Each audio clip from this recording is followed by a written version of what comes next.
बिस्मिल्लाहिर्रहमानिर्रहीम। अस्सलाम वालेकुम viewers, welcome to my channel. कैसे हैं आप सब? आज सबकी के लिए इस वीडियो में है 10th पाकिस्तान स्टडी का मुकम्मल जो है वो सॉल्व पेपर उर्दू मीडियम वालों के लिए। इंशाल्लाह इंग्लिश मीडियम वालों के लिए भी अभी जो है वो वीडियो नेक्स्ट अपलोड कर दूँगी।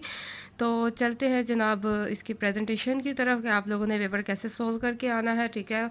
और दूसरा मैं आप लोगों को नेक्स्ट वीडियो जो है उसमें टाइम मैनेजमेंट की भी जो है वो इम्पोर्टेंट क्वेश्चंस भी आप लोगों को बता दूंगी, ठीक है। आप लोग जो है वो लाजमी वीडियो देख लीजिएगा, इंशाल्लाह आप लोगों का पेपर बहुत ज़बरदस्त होगा। अच्छा जी ना, सबसे पहले आप लोगों ने 605 कट मार्कर से हिस्सा अव्वल की हेडिंग देनी है। 605 मुख्तसर सवालात के जवाबात। नेक्स्ट हेडिंग आएगी सवाल नंबर 2। अच्छा जी जनाब, फिर बता दूं हम लोग को मार्जिन लाइंस और आप लोगों ने ये जो हेडिंग्स को अंडरलाइन करना है वो आप लोगों ने at the end of the paper करना है। मीन्स टू से लास्ट 5 मिनट्स जो है आप लोगों ने रिज़र्व रखने हैं सिर्फ इस काम के लिए।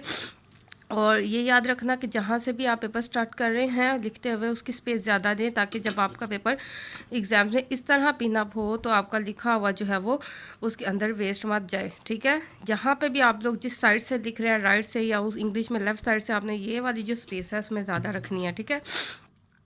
इस साइड पे आप लोग जो है वो मैनेज कर सकते हैं। अच्छा जी, इसके बाद जो है 604 कट मार्कर पकड़ लें, ठीक है। अब हम सब हेडिंग्स बनाएंगे 604 कट मार्कर से, ठीक है। तो जो अगर क्वेश्चन है आपका मकामी हुकूमत से क्या मुराद है, ठीक है, तो आप लोगों ने जो भी पार्ट अटैम्प्ट करने हैं, सेकंड, थर्ड, फर्स्ट, उसकी नंबरिंग दे दी। साथ ही आप लोगों ने उसकी हेडिंग बना दी मकामी हुकूमत, और जहाँ हेडिंग में उसके बिल्कुल नीचे आप लोगों ने उसकी डेफिनेशन लिख दी या जो भी इसकी एक्सप्लेनेशन है। सेकंड जो है उसमें नेशनलाइजेशन या कौमियाना से क्या मुराद है, ठीक है, उसकी हेडिंग बनाई और बिल्कुल उसके नीचे जहाँ पे हेडिंग एंड हुई है वहाँ से आप लोगों ने लिखना स्टार्ट किया और उसकी एक्सप्लेनेशन कर दी, ठीक है। अंडरलाइन जो है वो हम at the end of the paper करेंगे, ठीक है। अच्छा जी, इसके बाद क्वेश्चन नवाज़ इस्लाम के लिए जनरल ज़ियाउल हक के दो इक़दामात। तो देखें इस तरह उसकी हेडिंग बना दी नवाज़ इस्लाम के लिए, ठीक है। 1 और 2 इस तरह नंबरिंग बना के इसके पॉइंट्स लिख लिए, ठीक है। इसमें अब आप लोग के पास ऑप्शन है जी, यहाँ इस तरह भी आप फॉलो कर सकते हैं कि बिल्कुल उसके बाद जो है वो नंबरिंग दें और साथ ही लाइंस लगाएं, या इस पे एक लाइन छोड़ के आप नेक्स्ट पे नंबरिंग दें, ठीक है। आप लोगों की मर्ज़ी, अगर आप लोगों को खुला खुला पसंद है आप उस तरह कर लें, अगर आप लोग तो कंजस्टेड पसंद करते हैं आप उस तरह कर लें, ठीक है। अक़वाम मुत्तहिदा के क़याम के मकासद लिखें, तो ठीक है, इस तरह पॉइंट आउट करके एक लाइन में दो भी लिख सकते हैं, ठीक है। अच्छा जी, इसके बाद मसला कश्मीर अक़वाम मुत्तहिदा में कब पेश हुआ, तो इसकी हेडिंग बनाई मसला कश्मीर अक़वाम मुत्तहिदा में, ठीक है। तो यहाँ पे उसकी जो है वो डिटेल लिख दी। तो कोई से दो सारिक ममालिक के नाम लिखे, दो सारिक ममालिक, और उसके बाद हेडिंग बनाई। उसके बाद इस तरह आप एरो साइन में भी आप नाम लिख सकते हैं, नंबरिंग दे दें। सिंतास माहिदा कब तय पाया, ठीक है, तो इस तरह सिंतास माहिदा की हेडिंग बनाई और लिख लिया। जैसे सवाल नंबर 2 कंप्लीट हुआ, हमने एंडिंग लाइन लगा ली। सवाल नंबर 3 की हेडिंग दी, उसके बाद जो है वो नंबरिंग की नेक्स्ट जो भी आप पार्ट अटैम्प्ट कर रहे हैं, पाकिस्तान की 4 दरामदात लिखें, तो पाकिस्तान की दरामदात लिख के हेडिंग उसकी हमने दरामदात लिख ली। आप एक ही लाइन में दो भी लिख सकते हैं और इस तरह भी लिख सकते हैं। अच्छा जी, यूनिवर्सिटी की तालीम से क्या मुराद है, तो उसकी हेडिंग बन गई यूनिवर्सिटी की तालीम, ठीक है। तो जहाँ हेडिंग ख़त्म हुई वहीं से हमने उसकी डिटेल लिख दी।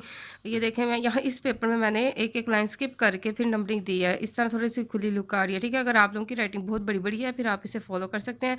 अगर आपकी राइटिंग छोटी छोटी है, शॉर्ट सी है, तो फिर आप लोग जो है लाइन स्किप मत करें, फिर आपका खुला ज़्यादा लगेगा, ठीक है। खेलों के सामान कहाँ से आता है पाकिस्तान में, तो किसको बरामद करता है, तो फिर ये इस तरह हेडिंग बना के खेलों का सामान पंजाबी ज़बान के शोरा के नाम लिखे, तो उसकी हेडिंग बनाई पंजाबी ज़बान के शोरा के नाम, तो नंबरिंग करके इसमें लिख दिया हमने, ठीक है। तो शद्दू से क्या मुराद है, तो शद्दू से मुराद और उसकी डेफिनेशन लिख दी, ठीक है, और उसकी हल्ली डिटेल आगे लिख दी। जो डेफिनेशन थी वो इन्वर्टेड कॉमास में क्लोज कर दी। इस तरह पाकिस्तान के अहम 4 खेल लिखें, तो ये देखें इस तरह छोटे छोटे थे तो इसको ऐसे लंबा सा नहीं किया हमने, एक में ही दो लिख दिए, एक लाइन में दो दो खेल लिख दिए। एटमी धमाके कब हुए, तो पाकिस्तान में एटमी धमाके, इसको हाईलाइट कर दिया मैंने मार्कर से। आप लोग पेन से भी लिख लें, कोई इशू नहीं, क्योंकि आपने मेन हेडिंग बना दिया। इसके बाद जो है वो हिस्सा 2 में आ गया, एंडिंग लाइन लगा दी, इसमें तफसीली सवालात के जवाब हैं। सवाल नंबर 4 अटैम्प्ट कर रहे हैं, 5 या जो भी कर रहे हैं उसकी नंबरिंग दी। अब उसमें मेन क्वेश्चन खारजा पॉलिसी के मकासद, मोस्ट इंपॉर्टेंट क्वेश्चन, ठीक है, मैंने वही अटैम्प्ट किया। इसको सेंटर में इसकी हेडिंग बना दी। इसमें सबसे पहले आप लोगों ने लीटर डिटेल ऐड की, खारजा पॉलिसी होती क्या है, आप लोग उसकी डेफिनेशन लिखें, फिर उसकी डिटेल दें। और इस तरह ये देखें कायद-ए-आज़म का उस हवाले से कॉल मैंने ऐड किया, ठीक है। जितनी अच्छी एक्सप्लेनेशन देकर स्टार्ट करें ज़बरदस्त है। इसके बाद पॉइंट 1 इसका पहला मकसद लिखा हाईलाइट करके 605 या 4 से मर्ज़ी आपकी, जिससे भी ज़्यादा बोल्ड करके लिख सकते हैं, ठीक है। वहीं पे 2 लाइन्स में इसकी हेडिंग आएगी और उसी हेडिंग जहाँ पे एंड होगी वहीं से हम लिखना स्टार्ट कर देंगे, ठीक है। और पैसेजेस की फॉर्म में अगर डिटेल ज़्यादा है तो 2 पैसेजेस की फॉर्म में कर दें। नेक्स्ट पॉइंट, ठीक है। फिर इसका थर्ड पॉइंट, इसको भी 2 पैसेजेस में मैंने कर दिया। फोर्थ पॉइंट, इसको भी 2 पैसेजेस में कर दिया। इसके बाद सवाल नंबर 6 मैंने वो वाला अटैम्प्ट किया जिसमें ए अलिफ और बे पार्ट होते हैं, ताकि आप लोगों को इसकी भी प्रेजेंटेशन आ जाए लॉन्ग क्वेश्चन की। तो आपको पता चल गया इसमें कोई भी 2 लॉन्ग क्वेश्चन आपने अटैम्प्ट करने हैं इस टाइप के, तो आप इस तरह हेडिंग्स बना के लिख सकते हैं, ठीक है। अब ये अलिफ और बे वाले देख लें, घरेलू सनतों पर नोट लिखे, पाकिस्तान की घरेलू सनतें। घरेलू सनतें की हेडिंग बनाई मेन, उसमें ये देखें डेफिनेशन मैंने इस तरह ज़रा सेंटर में करके लिखी है, ठीक है। इसके बाद उसकी डिटेल्स जो है वो मैंने पैसेजेस की फॉर्म में ऐड की है।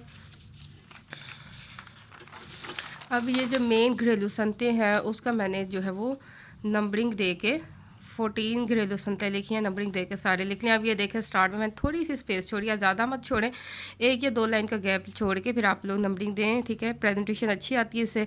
अब ये मैंने 3-4 तरीके लिखे, आप बुलेट्स बना के नंबरिंग पॉइंट्स कर सकते हैं, नंबरिंग करके कर सकते हैं, एरो साइन बना ले या इस तरीके का एरो बना ले, चॉइस इज़ योर्स, ठीक है। तो इसके बाद अब इसका बे पार्ट करना है, तो बे पार्ट की हेडिंग बना दी और उसमें पाकिस्तान के अहम माशरती मसाइल, मोस्ट इंपॉर्टेंट क्वेश्चन, पाकिस्तान के अहम माशरती मसाइल की हेडिंग दी और पाकिस्तान के चंद अहम माशरती मसाइल दर्ज झैल हैं, ठीक है। लिख के उसके बाद हमने हेडिंग्स बना के उसको डिटेल में लिख दिया। आबादी में इजाफा, जो भी उसके माशरती मसाइल है, हेडिंग बनाई और उसी तरीके से उसके बिल्कुल नीचे से स्टार्ट कर दिया। फिर नेक्स्ट ही हेडिंग बनाई, उसके बिल्कुल नीचे से स्टार्ट करके उसका लिख दिया। इस तरीके से आप लोग जो है हेडिंग्स बना के उसकी डिटेल लिटर डिटेल ऐड कर लें, क्योंकि इसके बाद ये जैसे पेपर ख़त्म हुआ आप लोगों ने क्रॉसिंग लाइन लगानी है और मार्जिन लाइन लगानी है, हेडिंग्स को अंडरलाइन करना है। और ये देखिए अगर आप लोग इस तरीके से हाईलाइट करें इंपॉर्टेंट पॉइंट्स को, मीन्स टू से कोई डेट लिखनी है, उर्दू में डेट लिखें, ठीक है। उर्दू के जो वर्ड्स होते हैं मैथ की लैंग्वेज में, इस तरह वर्ड ट्रेड सेंटर को जहाज टकरा कर तबाह कर दिया, ठीक है। तो इस तरीके से आप लोग जो है वो प्रेजेंटेशन इंपॉर्टेंट पॉइंट्स को हाईलाइट कर सकते हैं। ये हो गया आप लोगों का एसएसटी का उर्दू मीडियम का पेपर। इंशाल्लाह नेक्स्ट वीडियो में आप लोगों को इंग्लिश मीडियम वाला पेपर दिखाऊंगी कि आप लोगों ने एसएसटी के इंग्लिश मीडियम वाले पेपर कैसे सोल्व करना है। अपना खैर रखिएगा, अल्लाह हाफिज़।